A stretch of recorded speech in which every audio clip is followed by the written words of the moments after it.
आज है 18 जनवरी 2024 दिन गुरुवार। Welcome back to clean news MP. चलिए देखते हैं मध्य प्रदेश की 25 फटाफट बड़ी खबरों को। इससे पहले आप न्यूज को कहां से देख रहे हैं हमें कमेंट में बताना बिल्कुल ना भूलें। साथ ही हमारे फेसबुक पेज को भी फॉलो करें। फेसबुक पेज का लिंक डिस्क्रिप्शन में दिया गया है। एमपी के इन कर्मचारियों की बढ़ेगी सैलरी। एमपी सरकार ने आत्मा प्रोजेक्ट में कार्य कर रहे कर्मचारियों को बड़ी सौगात दी है। किसान कल्याण और कृषि विकास मंत्री एदल सिंह कंसाना ने प्रोजेक्ट से जुड़े संविदा कर्मियों का मानदेय बढ़ाने के निर्देश दिए। प्रोजेक्ट के सहायक अमले में कार्य कर रहे कंप्यूटर प्रोग्रामर के वेतन में 1270, लेखापाल सह लिपिक को 1731, असिस्टेंट टेक्नोलॉजी मैनेजर को 1910 और ब्लॉक टेक्नोलॉजी मैनेजर को 2333 रुपए का लाभ हो। राज्य की स्टार्टअप रैंकिंग में मध्य प्रदेश लीडर के रूप में सम्मानित। मध्य प्रदेश को वर्ष 2022 की राज्यों की स्टार्टअप रैंकिंग में लीडर के रूप में सम्मानित किया गया। केंद्रीय वाणिज्य और उद्योग मंत्री पीयूष गोयल ने मंगलवार को भारत मंडपम में आयोजित राष्ट्रीय स्टार्टअप दिवस कार्यक्रम में मध्य प्रदेश को सम्मानित किया। सूक्ष्म लघु और मध्यम उद्यम विभाग के संचालक रोहित सिंह ने ये सम्मान ग्रहण किया। सीएम मोहन यादव की अध्यक्षता में हुई कैबिनेट बैठक। 194 नवीन आंगनबाड़ी खोलने के लिए दी गई स्वीकृति। मुख्यमंत्री डॉक्टर मोहन यादव की अध्यक्षता में हुई कैबिनेट बैठक में प्रधानमंत्री जनमन योजना के पीएम जनमन कार्यक्रम के लिए 194 नवीन आंगनबाड़ी केंद्रों की स्थापना और संचालन के लिए स्वीकृति दी गई। आंगनबाड़ी केंद्रों के भवन निर्माण वित्तीय वर्ष 2023-24, 2024-25 और 2025-26 में भारत सरकार से वित्तीय स्वीकृति प्राप्त होने के बाद किए जाएंगे। सहायक प्रबंधक का स्थानांतरण आदेश निरस्त। जबलपुर हाईकोर्ट ने बैंक ऑफ बड़ौदा की सिवनी शाखा में पदस्थ सहायक प्रबंधक आशीष साहू के भीलवाड़ा स्थानांतरण का आदेश निरस्त कर दिया। चीफ जस्टिस रवि विजय मलिमठ और जस्टिस विशाल मिश्रा की युगल पीठ ने उक्त निर्देश दिए। मामले में आवेदक आशीष की ओर से अधिवक्ता नर्मदा प्रसाद चौधरी और अमित चौधरी ने पक्ष रखा। राज्य मंत्री धर्मेंद्र लोधी बोले, तीर्थयात्रियों को फ्री में हवाई जहाज से अयोध्या ले जाएंगी। मध्य प्रदेश की डॉक्टर मोहन सरकार ने एक बड़ा फैसला लिया। प्रदेश सरकार तीर्थयात्रियों को फ्री में हवाई जहाज से अयोध्या लेकर जाएगी।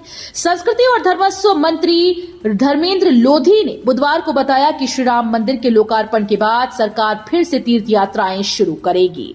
उन्होंने बताया कि प्रदेश सरकार की महत्वाकांक्षी तीर्थ दर्शन योजना का उद्देश्य श्रद्धालुओं को देश के धार्मिक स्थलों के दर्शन कराना है। सलकनपुर मंदिर परिसर तक वाहनों का प्रवेश प्रतिबंधित। शनिवार और रविवार को वाहन प्रतिबंध से मुक्त रहेंगी। सीहोर जिले के सलकनपुर में चल रहे देवी लोक निर्माण कार्य को देखते हुए 18 जनवरी से 17 फरवरी तक सलकनपुर मंदिर तक प्रवेश द्वार क्रमांक 1 से वाहनों का आवागमन पूर्ण रूप से प्रतिबंधित किया गया है। केवल निर्माण कार्य में संलग्न और शासकीय वाहन इस प्रतिबंध से मुक्त रहेंगे। इंदौर में सीएम मोहन यादव के रोड शो का जमकर हुआ स्वागत। एलिवेटेड कॉरिडोर का हुआ भूमि पूजन। मुख्यमंत्री डॉक्टर मोहन यादव ने बड़ा गणपति मंदिर में पूजन करने के बाद रोड शो शुरू किया। पूरे रास्ते उनका जमकर स्वागत हुआ। इस बीच हनुमान जी का रूप धरकर एक शख्स रस्सी के सहारे आकाश से उनके वाहन पर उतरा तो सीएम भी प्रसन्न हो गए। उन्होंने हनुमान से आशीर्वाद लिया। राजवाड़ा पर रोड शो समाप्त हुआ। मोहन सरकार ने आते ही पकड़ी एमपी में 162 करोड़ की धांधली। मध्य प्रदेश वित्त विभाग की डेटा एनालिसिस और इंटेलिजेंस टूल ने बीते 5 वर्षों की 162 करोड़ की गड़बड़ी पकड़ी है। इसमें से 15 करोड़ से अधिक की राशि को वसूल कर लिया गया। डिप्टी सीएम जगदीश देवड़ा ने कहा कि सरकार पारदर्शी वित्तीय प्रशासन देने के लिए प्रतिबद्ध है। बता दें कि वित्तीय अनियमितताओं पर नियंत्रण के लिए सरकार ने डेटा एनालिसिस और इंटेलिजेंस टूल आधारित व्यवस्थाएं लागू की हैं। मध्य प्रदेश के शेफ ने 40 किलो चॉकलेट से बनाई श्री राम मंदिर की प्रतिकृति। अयोध्या में 22 जनवरी को होने वाले भव्य श्री राम के शुभारंभ को लेकर जोर शोर से तैयारियां चल रही हैं। साथ ही लोगों में उत्साह है। इसी क्रम में मेहगांव के रहने वाले अमित मिश्रा ने 40 किलो चॉकलेट से राम मंदिर की प्रतिकृति बनाई। बता दें कि अमित मिश्रा पेशे से शेफ हैं। वर्तमान में इंदौर शहर के एक होटल में अपनी सेवाएं दे रहे हैं। इंदौर खंडवा हैदराबाद हाईवे के लिए 3 महीने रात में निर्माण कार्य को हरी झंडी। इंदौर खंडवा हैदराबाद हाईवे का निर्माण जल्द पूरा किए जाने को लेकर फिर एक बार नियमों को ताक पर रख दिया। वन विभाग ने रात में सुरंग के भीतर काम करने की अनुमति दी। इस बार भारतीय राष्ट्रीय राजमार्ग प्राधिकरण पर कुछ पाबंदी लगाई। विभाग ने स्पष्ट कर दिया कि सुरंग के बाहर काम करने पाया जाता है तो अनुमति को निरस्त कर दिया जाएगा। 1 लाख दीपों से जगमगाएगा महाकाल का आंगन, ड्रोन से होगी फूलों की बारिश। अयोध्या के साथ ही ज्योतिर्लिंग महाकाल मंदिर में श्री राम मंदिर प्रतिष्ठा महोत्सव की शुरुआत हो गई। रामधुन से राजाधिराज का आंगन गुंजायमान हो रहा है। 22 जनवरी को मंदिर में आकर्षक पुष्प व विद्युत सज्जा होगी।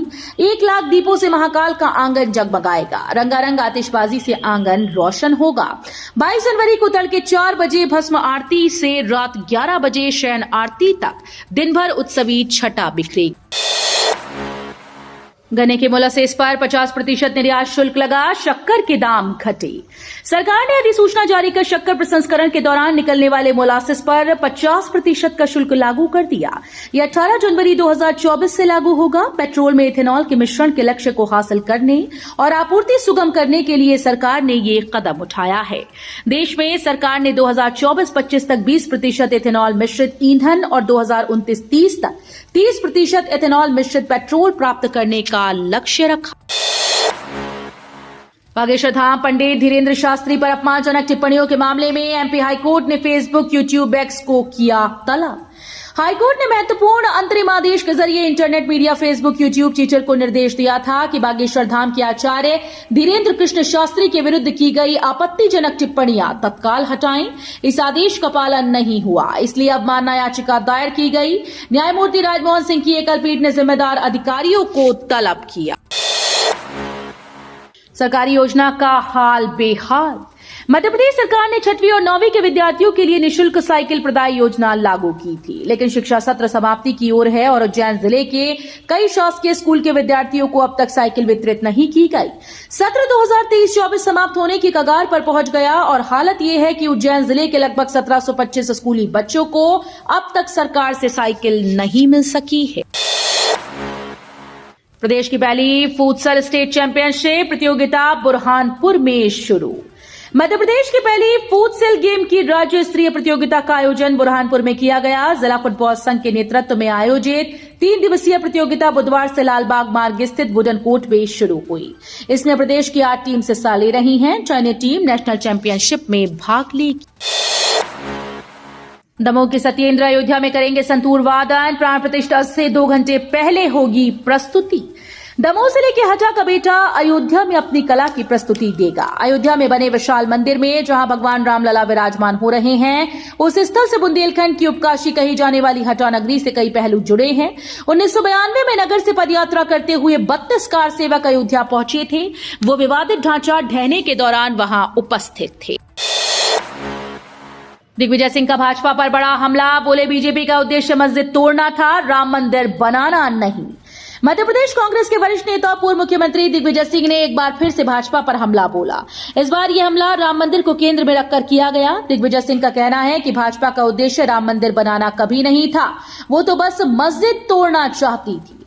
बता दें कि मध्य प्रदेश के पूर्व मुख्यमंत्री दिग्विजय सिंह बुधवार को 1 दिवसीय प्रवास पर रीवा पहुंचे थे। अयोध्या प्रिंटेड साड़ी की बड़ी डिमांड। साड़ियों में दिखी भव्य राम मंदिर की झलक। देश भर में इस समय अयोध्या में बन रहे प्रभु श्री राम के भव्य राम मंदिर में होने जा रही प्राण प्रतिष्ठा समारोह की धूम है। इसको लेकर प्रभु श्री राम के भक्त भी अलग अलग अंदाज से अपनी भक्ति दिखाते इस भव्य आयोजन में शामिल होने को लालायित हैं।